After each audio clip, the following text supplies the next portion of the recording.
Bienvenue dans les updates cosmiques, épisode 0. On va faire le point sur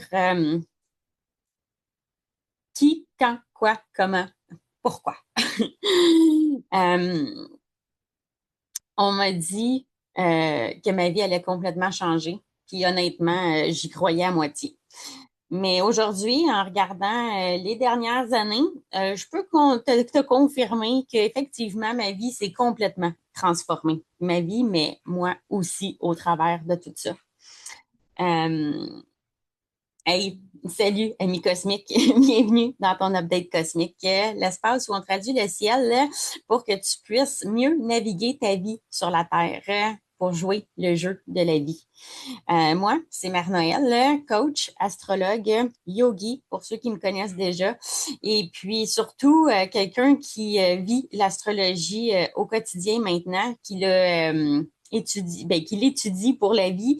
Euh, et puis, dans le fond, le but de cet épisode zéro-là, ben, c'est de faire le point sur comment ça m'a impacté, puis comment toi aussi ça peut t'impacter. Donc, dans le fond, je vais mettre la table avec un transit assez important.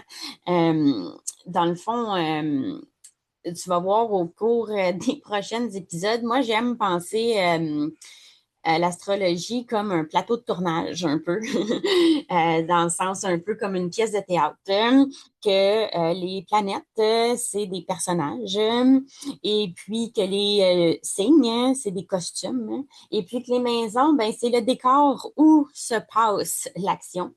Puis aussi, ben, on a des transits qui fait que c'est comment que les planètes communiquent euh, entre elles. Et puis, dans le fond, je profite de cet épisode pour faire un petit recap sur le transit de Uranus en taureau. Dans le fond, Uranus a été en taureau depuis 2018, puis là, c'est cette année 2026 que ça se complète. Et puis, je ne sais pas pour toi, là, mais si tu regardes en arrière, là, 2018 à 2026, là, qu'est-ce qui s'est passé pour toi? Puis, si tu savais où est ton Uranus en taureau dans ta carte, ça pourrait te donner une bonne confirmation du pourquoi, du comment que la vie a été assez intéressante, chaotique dans les dernières années. Puis, pour t'aider à comprendre, ben, Uranus, j'aime penser que c'est comme le rebelle. C'est lui qui emmène le twist dans l'histoire. Puis, lui, Uranus, ça y prend 84 ans pour faire le tour du zodiaque. Ça veut dire du bélier jusqu'au poisson. Fait que là, il a entamé là, son cycle, là, il est dans le taureau. Puis ça prend environ 8 ans là, par signe pour Uranus là, de faire le tour du zodiaque, là, 84 ans. Lui, là, dans le fond, quand il passe, là, tu sais, sa phrase signature, c'est que je libère. Tu sais, c'est un peu comme un tremblement de terre, c'est un volcan. Il libère la tension. Euh, Puis quand on l'utilise comme faux, tu sais, ses qualités, ben c'est d'être un innovateur, un libérateur, un personnage qui met en éveil, tu sais, qui pose des questions, qui est le pourquoi. Euh, il a besoin de se définir. Ben, dans l'ombre, dans le négatif, on dirait que, tu sais, si ça va pas bien, ben, lui, il va venir créer le chaos, l'instabilité, la rupture. Euh, il est là pour faire bouger les choses. Si tu n'as pas fait des choix euh, concrets dans ta vie, ben, Uranus va s'en charger. Puis c'est là que c'est intéressant de comprendre l'astrologie parce que moi, je ne comprenais pas ça, qu'est-ce qui se passait en 2018. Mais maintenant, avec le recul, je suis capable de voir qu'il s'est organisé pour faire bouger les choses dans ma vie pour que je puisse être ici, maintenant, aujourd'hui, pour te raconter mon histoire. Euh, dans le fond, lui, il est comme en charge de la loi du changement. Tu sais, on va dire, là, sa loi cosmique, c'est la loi du changement. Puis, en portant le costume du taureau, ben c'est un peu un costume plus ou moins confortable, je dirais, dans le sens que le taureau, lui, il aime ça, là, la stabilité, l'ancrage, la loyauté, la persévérance, la sensualité. Tu sais, il veut que les choses soient belles. Euh, euh, j'ai goût de dire facile aussi. Faut pas trop bouger là, l'énergie du taureau. Puis dans le cas contraire, ben sa faiblesse, il va être rigide, il peut être têtu, entêté, euh, il va résister au changement. Il peut être un peu possessif, puis il peut avoir une certaine lenteur. Donc, euh, dans le fond, puis c'est ça. Fait que dans le fond, Uranus en taureau, ben, c'est une énergie, tu sais, dans le fond, de bouger le statu quo, de bouger de la stabilité. Fait que le taureau, il aime pas bien ça. Puis Uranus, il est comme, ben, let's go, faut que ça bouge. Puis, là, c'est là que ça devient intéressant parce que quand que tu regardes dans ta carte du ciel, ben, tu peux voir que ce transit-là, il a passé dans quelle maison. Puis, pour moi, personnellement, puis je te partage ça aujourd'hui avec toute vulnérabilité pour que tu puisses comprendre à quel point l'astrologie, c'est un outil puissant qui, ça fait des milliers d'années que on utilise l'astrologie. Là, je pourrais m'emporter puis aller plus loin, mais tu sais, une petite parenthèse, dans le temps, les rois, les royaumes, ils avaient leur astrologue pour déterminer c'était quand un bon temps pour aller en guerre ou pour les mariages, ou tu sais. Fait que c'est pas quelque chose de nouveau, puis c'est quelque chose que le Journal de Montréal a un peu dénigré avec les quelques phrases qui dit ton signe du soleil. Fait que là, sans m'égarer, je referme la parenthèse. Moi, ça s'est passé dans ma maison 8, principalement. Et puis, la maison 8, qu'est-ce que ça veut dire? Ben, c'est dans l'inconscient que ça joue. C'est dans le décor où est-ce que il y a de l'action, mais où est-ce qu'on récolte nos fruits, mais qui fait que, dans le fond, il y a les pulsions, les désirs, les instincts.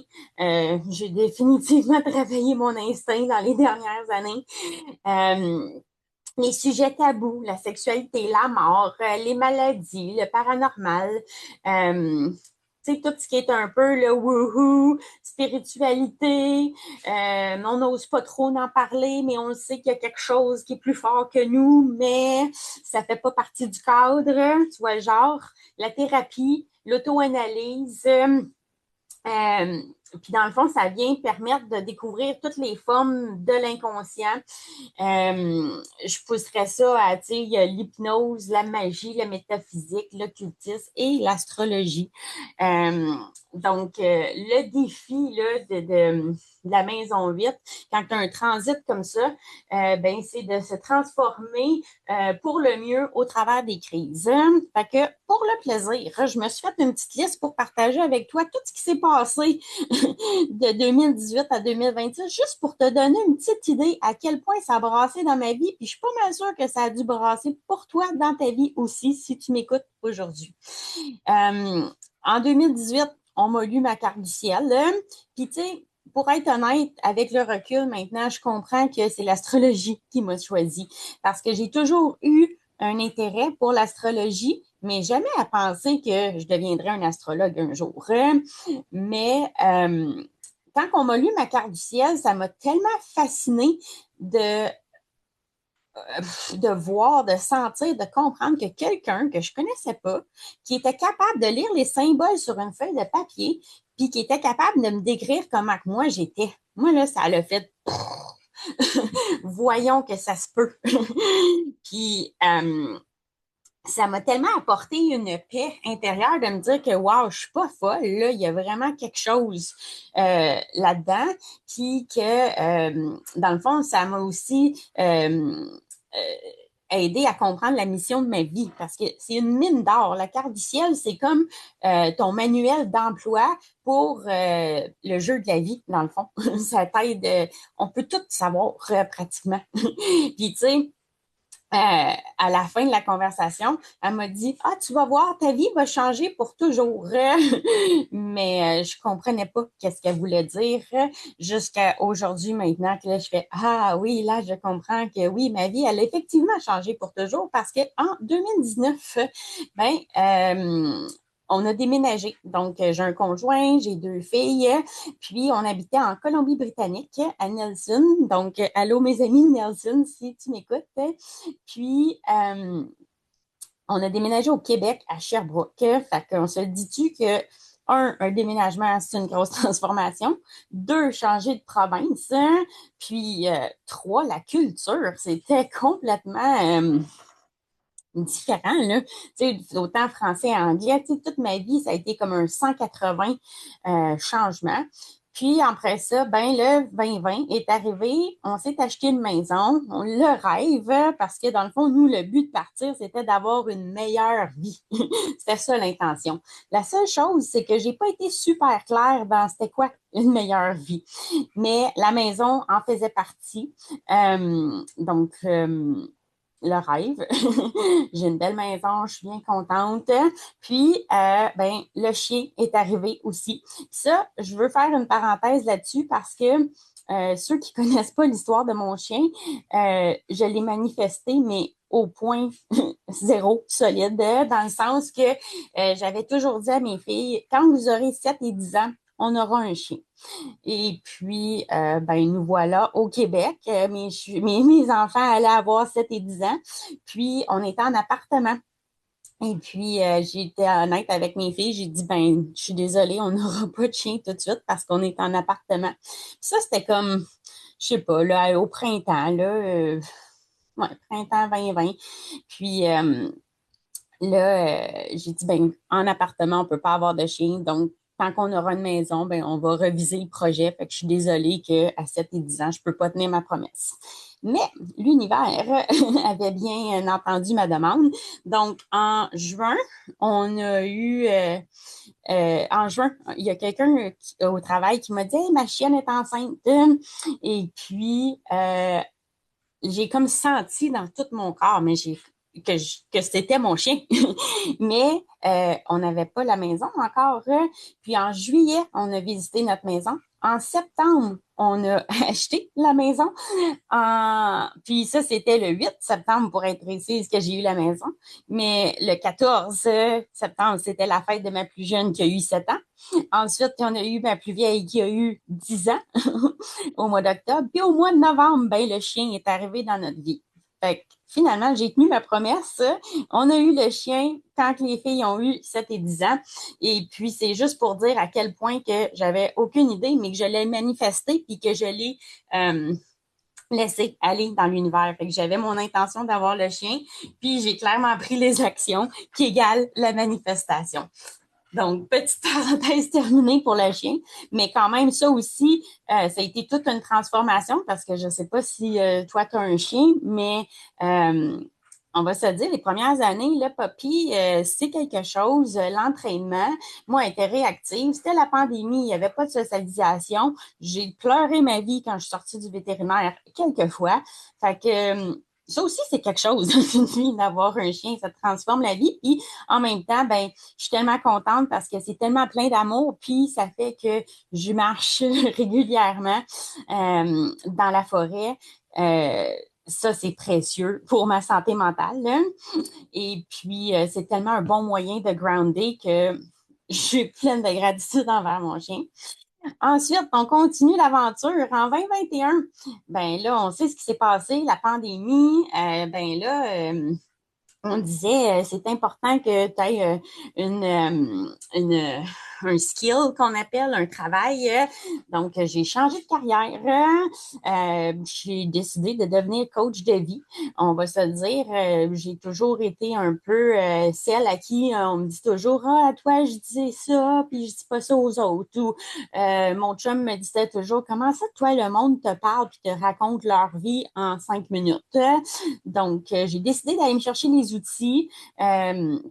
Et puis, en 2022, ben, j'ai été certifiée coach de vie world class. puis par l'accréditation, ICF, là, International Coaching Federation, si je ne me trompe pas.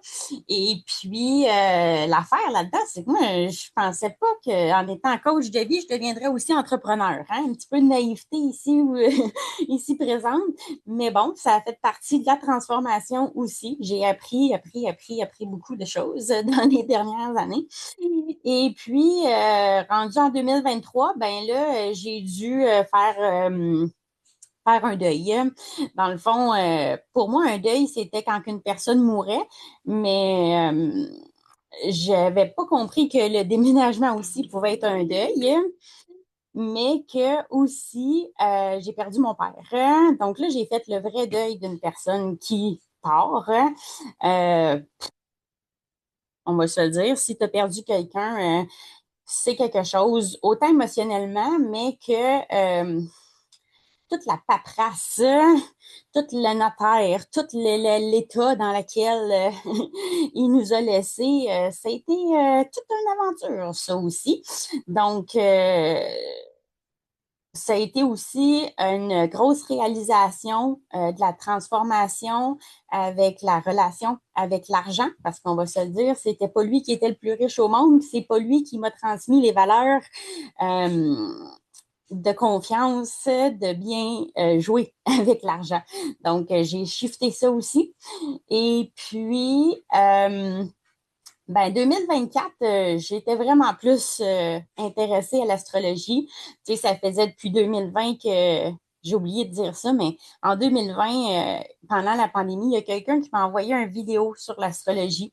Puis j'ai commencé à écouter ça au lieu d'écouter les nouvelles. Puis après ça, j'ai commencé à trouver d'autres astrologues. Il y en avait une en Grèce, il y en avait une en Angleterre, il y en avait une en Floride. Puis ils disaient tout un peu la même affaire. Puis moi, je me disais, c'est sûr qu'ils se sont pas parlé, là. Fait que j'ai commencé à m'intéresser. Fait que j'ai écouté des podcasts, des podcasts, des podcasts. Puis, en 2024, là, c'est là que j'ai découvert Sébastien Michel, mon professeur. Et puis, j'ai commencé à m'éduquer encore plus, lire des livres. Puis là, ben maintenant, c'est pratiquement officiel là, que j'ai terminé ma formation d'astrologue professionnel. Puis, dans le fond, euh, au travers de toutes ces transformations, ben j'ai créé qu'est-ce que j'aurais aimé avoir en 2018 quand on m'a prédit que ma vie allait changer pour toujours. Donc, du coaching cosmique qui fait que au travers de ma carte du ciel, je suis capable de comprendre les énergies, les transits, où mettre mon énergie pour les prochains mois, les prochaines années. C'est comme la première fois de ma vie où que je suis capable de justement planifier à long terme parce que je sais où les planètes vont passer dans ma carte du ciel. Fait que pour moi, ça, c'est de l'or en or.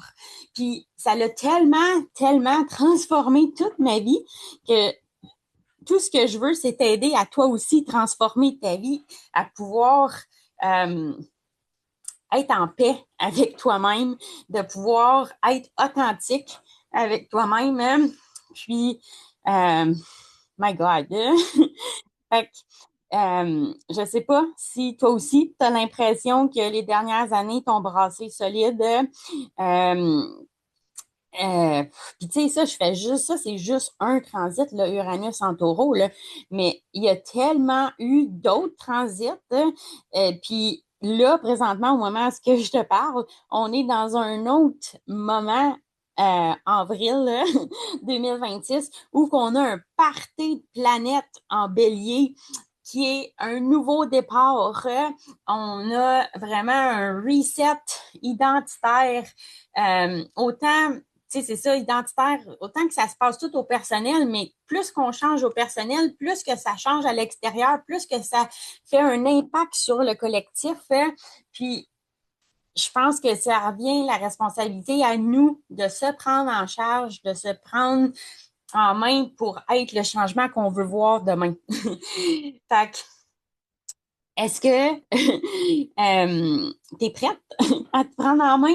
Est-ce que, dans le fond, t'es curieuse de voir comment que ça peut se traduire dans ta carte du ciel à toi.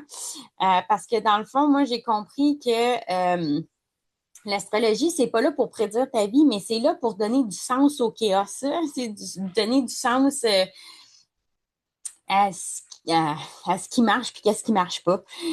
Puis dans le fond, tu sais, avec le recul, je suis pleine de gratitude que Uranus n'est pas venu détruire ma vie, mais il est venu me réaligner avec qui que je suis vraiment. Puis si ça n'avait pas été de tout ce que j'ai passé au travers dans les 8 dernières années, ben je serais pas ici aujourd'hui à partager mon histoire avec toi. Puis dans le fond, là, au moment où je te parle, Uranus, ben là, il est rendu dans ma maison neuve, puis on va changer de signe bientôt pour le Gémeaux, qui va être une énergie complètement différente. Parce que c'est ça la beauté de l'astrologie aussi, c'est que d'un signe à l'autre, c'est une énergie qui est complètement différente. Et puis qui nous permet d'intégrer qu'est-ce qu'on a passé au travers les dernières années pour pouvoir vivre autrement, dans le fond. Puis encore là, ben ça revient toujours au libre choix, au libre arbitre, free will, comment tu veux le dire, mais là, dans le fond, moi, je suis à un moment où est-ce que je peux j'ai envie de partager maintenant ma mission pour pouvoir aider le plus de monde possible parce que le Gémeaux, c'est la curiosité, c'est la communication, c'est d'être adaptable, d'avoir la capacité de s'adapter, d'être social, d'avoir une joie de vivre. Là. Tu sais, le Gémeaux, là, si tu connais un ami Gémeaux, là, tu le sais, là, c'est le genre de personne qui touche à tout, qui veut tout faire, qui a pas mal le faux mot, on va se dire, le fear of missing out, parce que il y a tellement de choses stimulantes et intéressantes. Et puis, c'est ça. Ben souvent, l'ami Gémeaux, il va peut-être pas nécessairement finir leur projet, mais c'est ça qui est cool de l'astrologie, c'est qu'on le sait. Fait que là, on peut aider à focusser l'énergie. Et puis, parce que c'est ça, tu sais, dans la faiblesse, le Gémeaux, lui, il a tendance à disperser, d'être superficiel, d'être indécis, d'être nerveux, incohérent. Puis des fois, tu fais comme, oh my God, comment ils font pour vivre comme ça?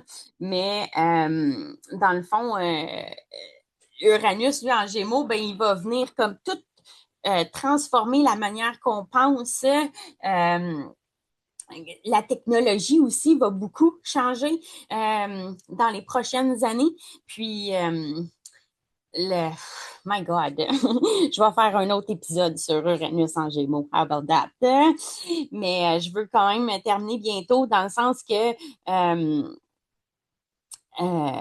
c'est ça. On est rendu on s'en va dans un autre monde, puis que si l'astrologie, ben, elle peut t'aider, ben, au moins, j'aurais réussi ma mission. Puis, dans le fond, ma mission maintenant, c'est de partager, d'enseigner, puis de transmettre l'astrologie au travers du coaching. Puis, dans le fond, ce podcast-là, ben, il va être pour toi si tu es en deux chapitres, si tu sens que ta vie, elle change, mais que tu comprends pas encore vers quoi, ou que tu veux t'en aller. Tu te sens peut-être un peu perdu, mais tu sais qu'il y a quelque chose de plus.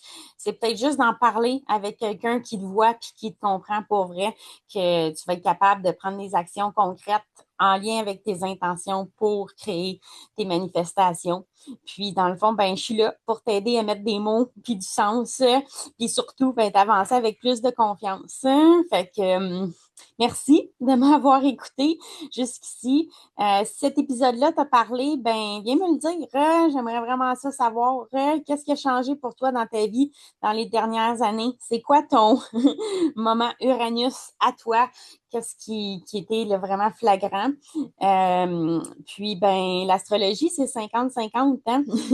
C'est 50% du jeu que, dans le fond, moi, je vais te donner 50% de traduire qu'est-ce qui se passe dans le ciel, mais l'autre 50%, c'est toi qui joues la partie de ta vie. Fait que, au plaisir de connecter avec toi au prochain transit.